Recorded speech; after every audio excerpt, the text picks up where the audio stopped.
It's me, the Tin Man, sporting a flashy coat that nobody can run me over with because it's got like a reflector on it.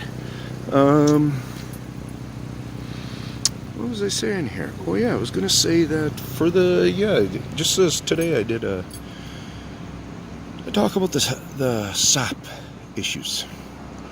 Okay, so I just wanted to, so people who would argue, oh yeah, you were in a storm and there was lots of sap falling down and that means something, I just want you to realize, okay, there's one.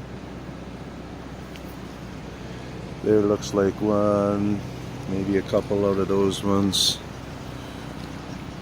Maybe that one, maybe a few more. I didn't go around and really look.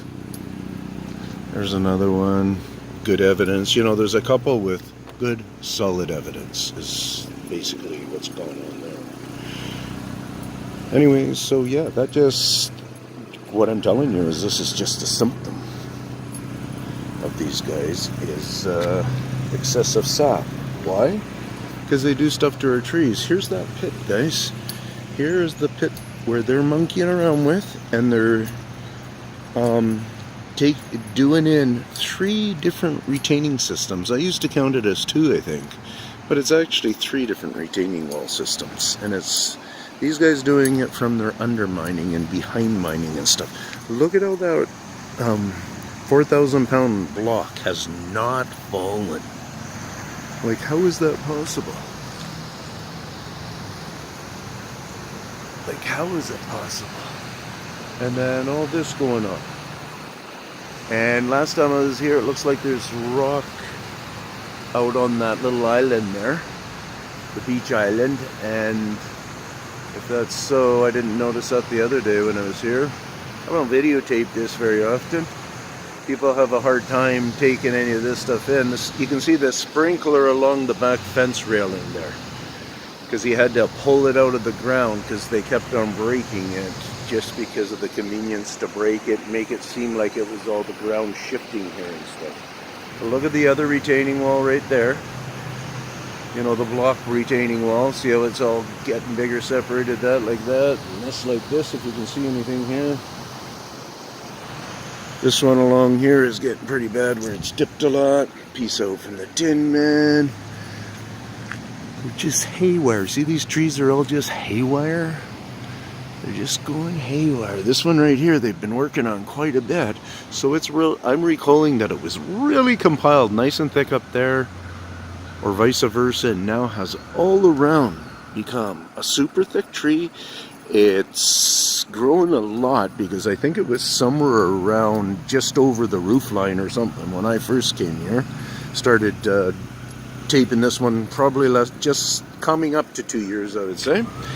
And if you look at that base, that is also a big sign. And what's gone on here is it's had a lot of stump growth.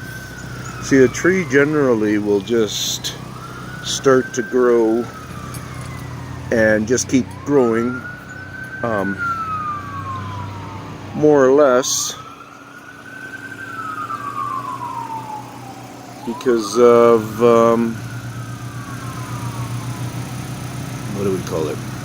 Oh yeah, because of nature's way. That's what it does. It just, so these ones got all new tops, or maybe, yeah. So look at the new tops on them. I've filmed these ones before. These trees have done lots of different things. Oh, that one's just had a new top broken off. That one's had its top broken off. Oh, and that one's had its top broken off.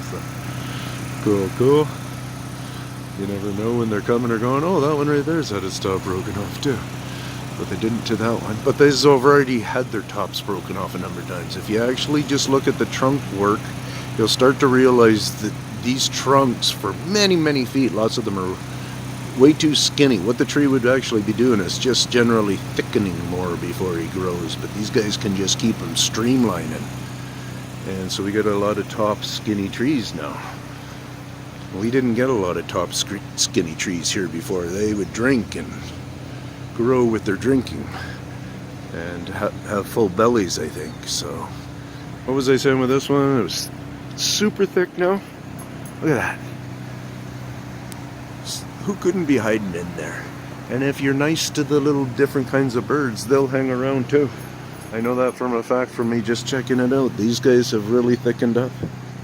And they trim these trees. Well, look at how they're maybe doing some stuff. But anyways, they trim those. I think 3, maybe 4 times a year now. But you guys know it used to not. And I'm not talking about to keep it this, it's not about keeping it tidy. It's because of how much they do have these shooters and stuff, or like that and stuff, and really are going out of control and stuff. Yeah, that's a beautiful tree. And then if you go up and you actually study the top and different branches and stuff, and you compare them to others and stuff, you'll see where they have to prune. You'll see where they're doing little nicks to get more shoots to come out. And the reason is because in the sucker system, it's got a different footprint of growth and understanding for the tree, and they help keep the trees along in their desired wants. Because you look at this one, it's like a beautiful Christmas tree. Beautiful. And you look at well, maybe these other green trees right there are pretty good, but these ones here, remember, they used to be the type of trees that really reached to the sky and kept in fairly tight and reached like that. I told you guys they were going to spread out a lot, and that's what they're doing with them. And you can see they're offshooting them and stuff. Like this one, look at this one with the, right? And you got to, or you don't have to, but if you start coming in to understand, and like here, yeah, whatever, I'll get into a whole bunch of stuff, and it's all up on my other stuff, and I'm at 7 minutes, so peace out with all this stuff.